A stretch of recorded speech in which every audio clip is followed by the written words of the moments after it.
नमस्कार, मी शिल्पा साम संजीवनीमध्ये आपल्या सर्वांचं मनपूर्वक स्वागत करते. आपल्या सगळ्यांनाच माहिती आहे की दिवसेंदिवस आपली गुडघेदुखींचे किंवा हाडांच्या विकारांचे जे प्रमाण आहे ना ते वाढतं आहेतच. पण हाडांचे विकार आणि हाडांचं आरोग्य हे अतिशय महत्त्वाचं असतं आणि ह्याबाबत रुग्णांच्या ज्या अपेक्षा असतात ना ते दिवसेंदिवस वाढत चालल्यात आणि मला असं वाटतं की डॉक्टर त्यांच्या अपेक्षा पूर्ण करतायत. कसं हे आज आपण जाणून घेणार आहोत. आज आपल्याबरोबर आहे डॉक्टर शैलेंद्र पाटील. आपण त्यांचे स्वागत करूया. सर, साम संजीवनीमध्ये तुमचं मनपूर्वक स्वागत.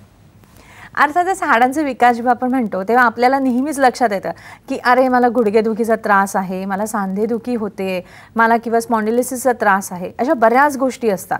पण कधी कधी आपल्या ज्या अपेक्षा असतात ना त्या पूर्ण करता येतातच असं नाही. पण जर का आपण डॉक्टरांकडून ह्याबद्दल व्यवस्थित माहिती जर जाणून घेतली तर नक्कीच रुग्णांची प्रत्येक अपेक्षा ही डॉक्टर पूर्ण करू शकतो. कशी हे आपण जाणून घेणारच आहोत. पण तुमच्या मनामध्ये जर काही प्रश्न असतील तर तुम्ही नक्कीच डॉक्टरांना विचारा. यासाठी तुम्हाला आपला फोन नंबर लागेल. आपला फोन नंबर असा आहे 66843333. मुंबई बाहेरील सगळ्या प्रेक्षकांनी 022 हा STD कोड लावायचा आहे. चला तर कार्यक्रमाला सुरुवात करूया. सर, मला पहिलंच असं विचारायचं आहे की ऑस्टिओआर्थरायटिस म्हणजे नेमकं काय असते किंवा ज्याला आपण सांधेदुखी म्हणतो. आणि मला वाटतं ह्या ऑस्टिओआर्थरायटिसनी अक्षरशः कितीतरी पेशंट अगदी त्रस्त झालेले असतात. पण मुळातच त्यांना माहिती नसते की एक्झॅक्टली आपल्याला काय झालंय. याबद्दल जरा सविस्तर माहिती करता का? ओके, आपण कार्यक्रमाची सुरुवात करण्याआधी मी आपल्या सामच्या प्रेक्षकांना दिवाळीच्या हार्दिक शुभेच्छा देऊ इच्छितो. धन्यवाद. तुम्हाला ही दिवाळीच्या हार्दिक शुभेच्छा. थँक्यू. आर्थरायटिस, ऑस्टिओआर्थरायटिस जो संधिवात आपण ज्याला मराठीत म्हणतो, ह्याच्याबद्दल जाणून घेण्याआधी मला वाटतं की मी थोडं सांध्याच्या रचनेबद्दल प्रेक्षकांना थोडंसं मी अवगत करून देतो की सांधा हा कोणत्याही दोन हाडांच्या एंडमध्ये बनलेला असतो. जसं तुम्ही इथं बघताय की हे एक नीचं मॉडेल आहे ज्याच्यामध्ये हे मांडीचं हाड आहे, खालचं हाड आहे. ह्या दोन हाडांच्या एंड्समध्ये हा सांधा तयार होतो. इथं जर बघितलं तर एक स्मूथ असा त्याला कव्हरेज असतं, त्याला म्हणतं आर्टिक्युलर कार्टिलेज. त्याच्या दोन्ही सांध्याच्या मध्ये गादी असते. खालच्या हाडालाही आर्टिक्युलर कार्टिलेज असतं. जसं इकडे बघता की वाटीच्या साईडलाही आर्टिक्युलर कार्टिलेज आहे. असा हा एक कोणताही नॉर्मल सांधा तयार होतो. आता आर्थरायटिस म्हणजे ॲक्च्युली टेक्निकल टर्मिनॉलॉजी आम्ही म्हणतो की त्याला वेअरिंग अँड टिअरिंग ऑफ जॉईंट्स, ज्याला शुद्ध मराठीत बोलायचं झालं तर की सांध्यांची जी वयाप्रमाणे होणारी झीज आहे त्याला आपण आर्थरायटिस म्हणतो. हे युजली उतार वयात होणारा आजार आहे. युजली सांध्यांचे दोन प्रकारचे संधिवात असतात. एक त्याला म्हणतो की प्रायमरी ऑस्टिओआर्थरायटिस आणि दुसरा असतो तो सेकंडरी ऑस्टिओआर्थरायटिस. तर प्रायमरी ऑस्टिओआर्थरायटिसचं बोलायचं झालं तर हा युजली वयाच्या 55, 60, 65 वर्षात होणारा आजार आहे. हा वयाप्रमाणे होणारा आजार आहे. ज्या लोकांनी जास्त काम केलेलं आहे किंवा वेट बेअरिंग जॉईंट्स म्हणजे ज्या सांध्यांच्या वरती वजन जास्त येतं त्या सांध्यामध्ये हा आजार जास्त होतो. आणि युजली पोस्ट मेनोपॉजल फिमेल्समध्ये हा जरा जास्त दिसून येतो. तर आपण सेकंडरी ऑस्टिओआर्थरायटिस बद्दल बोलायचं झालं तर तो आजार होतो ज्यामध्ये रुग्णाला आधी कोणता तरी आजार आहे, जसे की संधिवात ज्याला रुमॅटॉइड आर्थरायटिस म्हणतात किंवा अँकोलायझिंग स्पॉन्डायलायटिस. आजकाल गावठी आर्थरायटिसचंही प्रमाण वाढलेलं आहे. किंवा त्या एखाद्या रुग्णाच्या गुडघ्याला पूर्वी कधी इजा झालेली, फ्रॅक्चर झालेलं किंवा त्याच्यावर सर्जरी झाली असेल तर जो आर्थरायटिस डेव्हलप होतो त्याला सेकंडरी ऑस्टिओआर्थरायटिस असं म्हणतात. नक्कीच. सर, जेव्हा सांधेदुखीला किंवा आर्थरायटिसला आपल्याला सुरुवात होते जसं तुम्ही म्हणालात की वयाच्या साधारण 55-60च्या दिवशी आपल्याला वेळी आपल्याला दिसून येतं. पण मला असं म्हणायचं सर की हे जे प्रमाण आहे की वयाचं जे आपण म्हणू शकतो ते वय हल्ली आपल्याला पुढे येताना दिसतं. म्हणजे साधारण 40 वगैरे आली की बायकांचे गुडघे दुखायला लागतात किंवा ही सुरुवात झालेली असते. मग हे अर्ली आर्थरायटिसचं जे कारण आहे त्यामागे काय सांगू शकाल आपण? हा आर्थरायटिस जसा मी आता सांगितला हा ह्याच्या स्टेजेसमध्ये येतो. हा जसं आम्ही 3 ते 4 स्टेजेसमध्ये करतो की अर्ली आर्थरायटिस, ॲडव्हान्स्ड आर्थरायटिस आणि लेट आर्थरायटिस. अर्ली आर्थरायटिस हा वयाच्या कमी, जसं तुम्ही बोलला की 40-45 वर्षाला दिसतो. ह्याच्यामध्ये लक्षणं असतात की ह्या आर्टिक्युलर कार्टिलेजला थोडं डॅमेज होतं आणि त्याच्यामुळे पेशंटला दुखणं जे चालल्यावर किंवा 1-2 तास चालल्यानंतर शिडी चढल्यानंतर दुखणं चालू होतं. ॲडव्हान्स आर्थरायटिसमध्ये हे दुखणं थोडं पुढे जातं. आणि लेट आर्थरायटिसमध्ये जिथे पेशंटचे पाय वाकडे होतात, चालूच शकत नाहीत, एका जागेला बसलेले असतात किंवा डेली ॲक्टिव्हिटीज ते कॅरी आउट करत नाही, त्यावेळी हा आजार ॲडव्हान्स्ड आर्थरायटिसमध्ये असतो. ओके. मग सर ही गुडघेदुखी जेव्हा आपल्याला सुरुवात होते ते औषधोपचार जर आपण केले तर औषधोपचार केल्यामुळे ही बरी होते का आपल्याला ऑपरेशनपर्यंत जावं लागतं, काय सांगू? नाही, नक्कीच हा आजार औषधोपचाराने कमी करू शकतो आपण. परंतु पेशंटनी रुग्णाने एक काळजी घ्यावी की ज्यावेळी हा कमी वयात म्हणजे 40-45 किंवा ॲट द मोस्ट 50पर्यंत जरी म्हटलं, ज्यावेळी तुम्हाला याचं पहिल्यांदा लक्षण दिसतं किंवा त्रास चालू होता तेव्हा तुम्ही स्पेशालिस्टला जर दाखवलं तर नक्कीच हा आजार गोळ्या, औषधं, फिजिओथेरपी किंवा जास्तीत जास्त इंजेक्शननी नक्कीच कमी करू शकतो. परंतु त्यावेळी हा अर्ली आर्थरायटिस किंवा अर्ली स्टेजेस ऑफ ॲडव्हान्स आर्थरायटिसमध्ये असेल तर नक्कीच आपण ह्याच्यावरती आळा आणू शकतो. नक्कीच. खरं तर औषधोपचार आपण करू शकतो किंवा आपण आहारावरती देखील नियंत्रण आणून ह्या गोष्टी सगळ्या आहेत ते आपण आपल्या कंट्रोलमध्ये ठेवू शकतो. कशा आहे डॉक्टरांकडे जाणून घेऊया. आपण कार्यक्रमाचा आपण पहिला फोन घेतोय. एक प्रेक्षक आपल्याशी बोलतात मुंबईहून. हॅलो, नमस्कार. नमस्कार. हॅलो. हॅलो, नमस्कार. नमस्कार ताई. हा, डॉक्टरांनाही माझा नमस्कार. माझं वय 52 वर्ष आहे. तुमचं वय 52 वर्ष आहे? हा. मला ऑस्टिओ आर्थरायटिसचा त्रास आहे, म्हणजे माझ्या गुडघ्यामध्ये, डाव्या गुडघ्यामध्ये दुखतं. पण आता तुमच्या डाव्या गुडघ्यामध्ये दुखतंय ताई, तर त्याचा तुम्हाला जास्त त्रास होतो का? हो, गेले 3 महिने चालणं अशक्य झालं होतं. आता डॉक्टरांनी म्हणजे MRI काढलं, त्याच्यात कळलं की मला ऑस्टिओ आर्थरायटिसचा त्रास आहे. ओके. हा, फक्त डाव्या गुडघ्याला. फक्त डाव्या गुडघ्याला. हा, तर त्याच्यावर त्यांनी फिजिओथेरपी, अल्ट्रासाऊंड आणि शेक देणं हा प्रकार केल्यामुळे थोडासा आराम आहे. त्याच्याबरोबर रिजॉईंट म्हणून गोळ्या दिल्या आहेत आणि कॅल्शियम घ्यायला सांगितलं. ओके. हा, तर माझ्या मते हा कोणत्या स्टेजचा आहे? हे फर्स्ट स्टेज आहे की ऍडव्हान्स स्टेज मध्ये गेला आहे? माझे सगळे सांधे हवा लागल्यानंतर दुखतात आणि आता थंडीत तर जास्तच ते आखडल्यासारखे होतात. चालता येतं म्हणजे चालू शकते बऱ्यापैकी, पण पुढे जाऊन मला काय काळजी घ्यायला हवी आणि तो बरा होईल का, की त्याला ऑपरेशन हा पर्याय आहे? ठीक आहे, मला जरा त्याविषयी माहिती सांगा. ओके. म्हणजे थोडक्यात म्हणजे काय, त्यांचा डावा पाय दुखतो आहे तर आणि त्यांना चालताना त्रास होतोय, हवा लागले तरी त्यांना दुखतं आहे. डॉक्टरांनी त्यांना कॅल्शियमच्या गोळ्या आणि काही गोळ्या सुचवलेल्या आहेत. पण त्यांचं असं म्हणणं आहे की आता जे तुम्ही स्टेजेस सांगितले आहेत तर त्यांचं वय वर्ष 50 आहे, तर ही जी स्टेज आहे ती कोणत्या स्टेजवरती येऊ शकते? म्हणजे त्यांना अर्ली स्टेज आहे की काय? यांच्या सांगण्यावरून मला असं वाटतंय की तुम्ही एक अर्ली आर्थरायटिस म्हणजे सुरुवातीची जी हे आहे संधिवाताची स्टेज त्याच्यामध्ये वाटते आहे. आणि जर तुम्हाला इनफ तुम्ही गोळ्या घेतल्या असतील, फिजिओथेरपी केली असेल आणि तरीही कमी येत नसेल तर मला वाटतं की विस्को इलॅस्टिक इंजेक्शन्स सप्लिमेंट्स आलेले आहेत, जे त्याचा ते ह्या पेशंटनी थोडा उपयोग करून घ्यावा असं मला एक प्रायमरी तर हे वाटतं. सर, मला असं विचारायचं की काही वेळा काय होतं की गुडघेदुखीचा जसा त्रास असतो तर त्यांच्याकडे जर आपण बघितलं तर त्यांचं वजन आपल्याला कधीतरी जास्त दिसतं. तर मग डॉक्टर सांगतात तुम्ही वजन कमी करा. वजन कमी करण्यासाठी म्हणते व्यायाम करतात, व्यायाम केले की परत गुडघे दुखतात. म्हणजे ह्या दुष्टचक्रात ते फसतच जातात. तर ह्या रुग्णांसाठी आपण काय सांगाल? ॲक्च्युली इकडे मिसकन्सेप्शन आहे. वजन कमी करणे फक्त व्यायाम नाही, तर त्याला आहाराचीही जोड पाहिजे. आहाराचं टायमिंग, परत आहारामधलं जे कंटेंट आहे हाही मेन एक रिझन आहे की वजन वाढण्यासाठी. आणि गुडघ्याचे एक्झरसाइज हे वेगळे असतात. फक्त चालून आलं म्हणजे गुडघ्याचे एक्झरसाइज नाही आहे.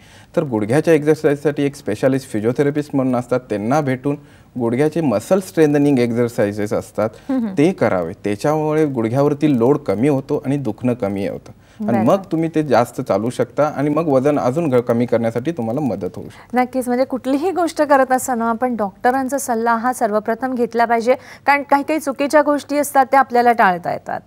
डॉक्टरांकडे आपण बरीच माहिती करून घेणार आहोत, पण वेळ झाली आहे एका ब्रेकची. घेतोय छोटासा ब्रेक.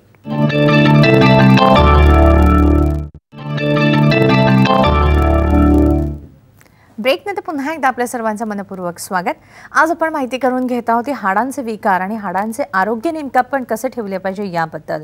अर्थातच यासाठी रुग्णांच्या अपेक्षा तर खूप असतात, पण डॉक्टर या आपल्या अपेक्षा ज्या आहेत ते पूर्ण करतात की नाही याचं उत्तर आहे हो. कसं हे आज आपल्याला समजावून सांगत आहेत डॉक्टर शैलेंद्र पाटील.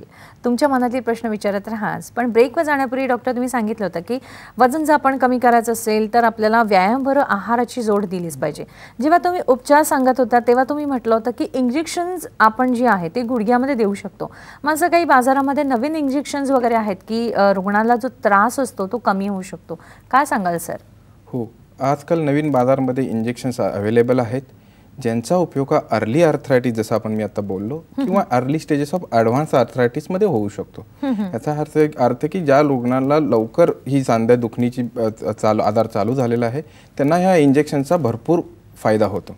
हे इंजेक्शन म्हणजे आहेत का, तर हे इंजेक्शन जसं आपल्या सांध्याला जसं ल्युब्रिकेशन लागतं म्हणजे ऑइल म्हणतो आपण एक त्याला, ते सायनोव्हेल मेम्ब्रेनमधून तयार होत असतं आणि हा अर्ली आर्थरायटिसमध्ये ही त्याची त्या ल्युब्रिकेशनची कमतरता असते म्हणून हा आजार अजून वाढू शकतो. जर त्याच वेळी जर योग्य वेळी जर ह्या इंजेक्शन्सचा आर्टिफिशियल तयार केलेली इंजेक्शन्स जर आपण दिली गुडघ्यामध्ये तर नक्कीच ह्या पेशंटना ह्याचा फायदा होऊ शकतो. ओके सर, सर्जरीचं जेव्हा आपल्याला सुचवतं तर ऑपरेशनला नेहमीच आपल्याला जे रुग्ण असतात ते घाबरत असतात, कोणालाही ऑपरेशन्स करायला आवडत नाही खरं तर. पण हे जे काही अर्ली स्टेज असते आर्थरायटिसची तर त्याच्यासाठी देखील सर्जरी करण्याचा काही वेळा डॉक्टर सल्ला देतात, तो का बरं? हो, कसं आहे अर्ली आर्थरायटिससाठीही काही आता नवीन सर्जरीज आलेल्या आहेत. अच्छा. हो, परंतु आम्ही त्या केव्हा पेशंटला ॲडवाईज करतो जेव्हा पेशंटने त्याच्यासाठी इनफ ट्रीटमेंट स्पेशालिस्टकडनं घेतलेली आहे, जसे की एक महिना 1.5 महिन्याचा इंजेक्शन्स, गोळ्या, फिजिओथेरपिस्ट, औषधं यांचा कोर्स केलेला आहे आणि तरीही पेशंटला काही फरक पडत नसेल तर आपण त्यांना अर्ली आर्थरायटिससाठी ज्या नवीन सर्जरी आल्या आहेत ज्याला युनिक कंपार्टमेंटल नी रिप्लेसमेंट म्हणतात याचा फायदा पेशंटना होऊ शकतो. मला थोडं त्याच्याबद्दल सांगू इच्छितो, जर मी तुम्हाला त्यासाठी या डायग्रामचा आपण उपयोग करून घेऊ. नक्कीच, कारण मला असं वाटतं की जे अर्ली स्टेजेसमध्ये सर्जरीज असतात तर आपल्या लक्षात येत नाही खरंच या सर्जरीची आवश्यकता असते की नाही, पण कधी औषधोपचार घेऊनही जर आपल्याला काही फायदा झाला नाही तर आपण ते करू शकतो. जसं आपण आता इकडे स्क्रीनवरती पाहतोय हा एक गुडघ्याचा नॉर्मल स्ट्रक्चर आहे. हा एक नॉर्मल गुडघा आहे. जसं तुम्ही बघता आहात की हे नॉर्मल कार्टिलेज जसं आहे गुडघ्याला, आतला साईड गुडघ्याचा बाहेरचा सांधा आणि हे गुडघ्यामधला असलेला वाटीचा सांधा, असे 3 सांधे असतात. ह्यामध्ये जर अर्ली आर्थरायटिसमध्ये काय होतं अर्ली आर्थरायटिसमध्ये फक्त गुडघ्याच्या एका सांध्यामध्ये आजार तयार होतो. तसं तुम्ही इथं बघू शकता की बाकीचा गुडघ्याचा सांधा चांगला आहे परंतु फक्त लागण ही आतल्या सांध्याला झालेली आहे. जर 1/3 सांधा फक्त खराब आहे परंतु 2/3 ऑफ सांधा हा नॉर्मल आहे. अशा वेळी पूर्ण सांधा बदली किंवा मोठं ऑपरेशन करण्याची गरज नाही आहे, तर त्यावेळी फक्त आपण आतल्या साईडचा सांधा चेंज करून हा आजार आपण बरा करू शकतो. याला म्हणतात युनिक कंपार्टमेंटल नी रिप्लेसमेंट. अच्छा, मला प्रेक्षकांना एक सांगायचं आहे की युनिक कंपार्टमेंटल सर्जरी जी आहे ती नवी मुंबईमध्ये करणारे डॉक्टर हे पहिले सर्जन आहेत. सर, जेव्हा तुम्ही पहिली सर्जरी केली तेव्हा तुमचा काय अनुभव होता? मी ॲक्च्युली ह्या सर्जरी मुंबई साईडला मी केलेल्या होत्या, परंतु मी ज्यावेळी कॅज्युअली आम्ही अशी सर्जरी होकाड हॉस्पिटल वाशी जे नवी वाशीमध्ये आहे तिथे केली, त्यानंतर आम्हाला कळालं की की अनफॉर्च्युनेटली ही नवी मुंबईमध्ये फर्स्ट टाईमच झालेली आहे. त्यावेळी आम्हाला खरंच सगळ्या हॉस्पिटल स्टाफ आणि पेशंट सगळ्यांना आनंद झाला. नक्कीच. सर, जेव्हा आपण सर्जरी सुचवत असतो तेव्हा साधारणतः पेशंटची अपेक्षा असते की डॉक्टरांनी मला सांगितलेलं आहे सर्जरी करावी तर मला त्याचा फायदा हा झालाच पाहिजे. तर हा जो रुग्णांना फायदा होण्यासाठी म्हणून या रुग्णांनी सर्जरी कधी केली पाहिजे? आता जसं जर युनिक कंपार्टमेंटलसाठी बघितलं किंवा पटेलोफिमोरल रिप्लेसमेंटसाठी जर बघितलं, ही सर्जरी मी जसं सांगितलं की गोळ्या, औषधं, फिजिओथेरपी आणि इंजेक्शन ह्या सगळ्यांचा घेऊनही त्या रुग्णाचा दुखणं जर कमी होत नसेल तर त्यावेळी मात्र पेशंटनी नक्कीच सर्जरीचा विचार करावा. जर नाही केली त्यावेळी तर अशी शक्यता असते की पूर्ण सांधा खराब होऊ शकतो. अर्ली आर्थरायटिसमध्ये फक्त जर आपण एक बघितलं तर 1/3 सांधाच फक्त खराब झालेला आहे आणि बाकीचा 2/3 ऑफ सांधा आहे तो नॉर्मल असतो. जर युनिक कंपार्टमेंटल नी रिप्लेसमेंट जर पेशंटनी अर्लीच जर करून घेतली तर त्यांचा दैवाने दिलेला किंवा नॅचरल नी ज्याला आपण म्हणतो तो 2/3 सांधा हा नॉर्मल राहू शकतो आणि पेशंटला परत कधीही त्या गोष्टीचा आधारही होऊ शकत नाही. हां, पण मला सर समजा आता आपण युनिकम्पार्टमेंटल सर्जरी आपण केली की जेवढा झिजलेला सांधा आहे तो आपण बदललेला असेल, पण समजा जर आपण त्या सांध्याची योग्य ती काळजी घेतली नाही तर त्याच्या आजूबाजूचा जो सांधा आहे तो देखील झिजायला सुरुवात होऊन परत आपल्याला दुसऱ्या शस्त्रक्रियेसाठी जावं लागतं का? काय सांगाल? हो, ह्यामध्ये जर युनिकम्पार्टमेंटल नी रिप्लेसमेंट आहे ती चांगली 8-10 कधी कधी 15-20 वर्षाचे सुद्धा रिझल्ट आहेत जे चाललेले आहे. असेही काही पेशंट आहेत की ज्यांना परत कधी सर्जरी लागली नाही. खरं ह्यामध्ये तुम्हाला आपल्याला एक गोष्ट समजायला पाहिजे की ह्या पेशंटचं वय कमी असतं आणि ह्यावेळी मोठी सर्जरी करणं ॲडवायझेबल नाही आहे. बरोबर. आणि ही छोटी सर्जरी आहे आणि ह्या सर्जरीचा ॲक्सेप्टन्स फार चांगला आहे पेशंटचा. म्हणजे पेशंटला हा गुडघा स्वतःचा वाटतो. बरोबर. कारण की मी जर सांगेल की 2/3 गुडघा हा नॅचरल नी असतो, फक्त 1/3 गुडघा आपण चेंज करतोय. त्यामुळे हा पेशंटला ही सर्जरी फार आवडते. त्याच्यानंतरची पेशंटची ऍक्टिव्हिटी लेवल फार वाढते आणि त्यावेळी आम्ही ही सर्जरी करताना जो आजार आहे तोही काढून घेतो आणि थोडं बायोमेकॅनिक्स ही नीचे चेंज होतात. त्याच्यामुळं जो आर्थरायटिस ज्या ग्रोथनी फास्ट होणार होता तो न होता त्याला एक पूर्ण विरामही मिळू शकतो किंवा त्याची प्रोसेस स्लो मध्ये होऊ शकते. नक्कीच. सर आपण एक फोन घेऊया. सोनिता आपल्याशी बोलतात चांदिवलीहून. हॅलो, नमस्कार. हॅलो. हा, नमस्कार, बोला. मला प्रश्न विचारायचा आहे. हा, बोला. मला 2002 पासून गुडघ्याचा आजार आहे आणि आता सध्याचा माझी कंडिशन खूप म्हणजे मला तर पायरी पण करता येत नाही. तर हॅलो सुनीताई, तुमचा पूर्ण प्रश्न विचारा. बहुतेक नाही तर त्यांना असं विचारायचं असेल की त्यांनी ऑपरेशन करून घ्यावं की नाही. अशा बऱ्याच गोष्टी असतात सुनीताताई, कधी कधी आपल्या करायच्या राहून जातात. 2002 साली तुम्ही म्हटलेलं आहे, तर ह्याबाबत आपल्याला काय करता येईल हे आपण डॉक्टरांकडे जाणून घेऊया. आपण घेतोय छोटासा ब्रेक.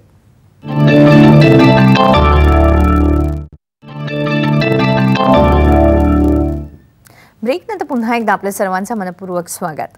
आज आपण माहिती करून घेत आहोत हाडांचे विकार आणि आरोग्य याबद्दल. अर्थातच हाडांचे जेव्हा आपल्याला विकार होत असतात, जेव्हा आपण डॉक्टरांकडे जातो तेव्हा आपल्या बऱ्याच अपेक्षा असतात. डॉक्टर आपल्याला औषधोपचार तर करत असतातच, पण कधी कधी आपल्याला डॉक्टर ऑपरेशन करायचा सल्ला देतात. मग तेव्हा आपल्या मनामध्ये हाच प्रश्न असतो की मी ऑपरेशन करू की नको करू, खरंच मला ऑपरेशनची गरज आहे का. अशा बऱ्याच प्रश्नांची आज आपण उत्तरं जाणून घेत आहोत. बाजारामध्ये नवीन नवीन संशोधनं येत असतात, या संशोधनावरती देखील डॉक्टर काम करत असतात. कसं कोणतं हे जाणून घेत आहोत. आपल्याबरोबर आहे डॉक्टर शैलेंद्र पाटील. तुमच्या मनामध्ये जर काही प्रश्न असतील ते तुम्ही नक्कीच आत्ता डॉक्टरांना थेट फोन करून विचारू शकता. आपला फोन नंबर तुम्हाला लागेल. आपला फोन नंबर असा आहे 66843333. मोबाईल बाहेरील सगळ्या प्रेक्षकांनी 022 हा STD कोड लावायचा आहे.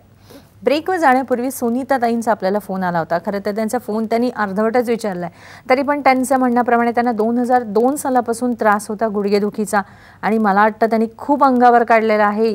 आज तागायत त्यांना एक पायरी देखील चढणं शक्य होत नाही आहे. सर, असे जे रुग्ण आपल्याकडे बरेच असतात, हा प्रतिनिधी स्वरूपाचा आपल्याला एक प्रश्न ठरू शकतो. आपण या रुग्णांसाठी काय सांगाल? यांच्या आपल्या फोनप्रमाणे त्यांच्या असं वाटतं की त्यांना हा एंड स्टेज आर्थरायटिस म्हणजे पूर्णपणे सांधा त्यांचा